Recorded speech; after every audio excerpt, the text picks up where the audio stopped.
Bonjour et bienvenue sur les vitamines du royaume pour cette capsule de moins de 2 minutes sur l'obéissance. L'obéissance à vos conducteurs. J'aimerais vous lire une parole dans Hébreux chapitre 13 verset 17. C'est peut-être une parole qui n'est pas très connue, en tout cas qui gagne à être connue parce que c'est vraiment pour le bien de tous ceux qui mettent en pratique cette parole. Il est dit ceci: obéissez à vos conducteurs et ayez pour eux de la déférence. Ça veut dire quoi la déférence? Ça veut dire un grand respect, car ils veillent sur vos âmes dont ils devront rendre compte. Qu'il en soit ainsi, afin qu'ils le fassent avec joie et non en gémissant, ce qui vous ne serait d'aucun avantage. Amen. C'est une parole puissante pour toutes les brebis, pour toute personne qui se place ou qui est placée sous l'autorité que quelqu'un a mise sur son chemin. Je parle là des véritables conducteurs, je ne parle pas là des mercenaires qui sont là pour exploiter les gens.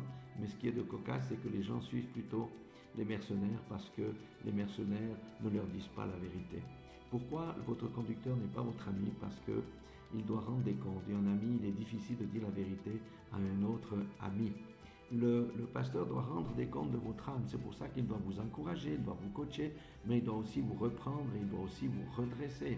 Ça, ce sont des choses qu'on n'aime pas parce qu'ici en Europe, on a perdu le respect vis-à-vis des conducteurs. Non, le conducteur n'est pas votre ami, le conducteur n'est pas votre pote.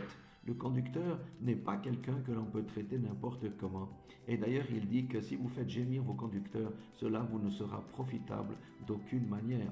Vous voyez, les conducteurs ont une grande responsabilité, ils doivent faire les choses dans l'amour, etc.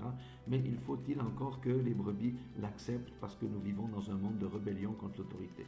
Voilà le partage de ces quelques paroles. Soyez tous bénis dans le nom puissant de Jésus-Christ.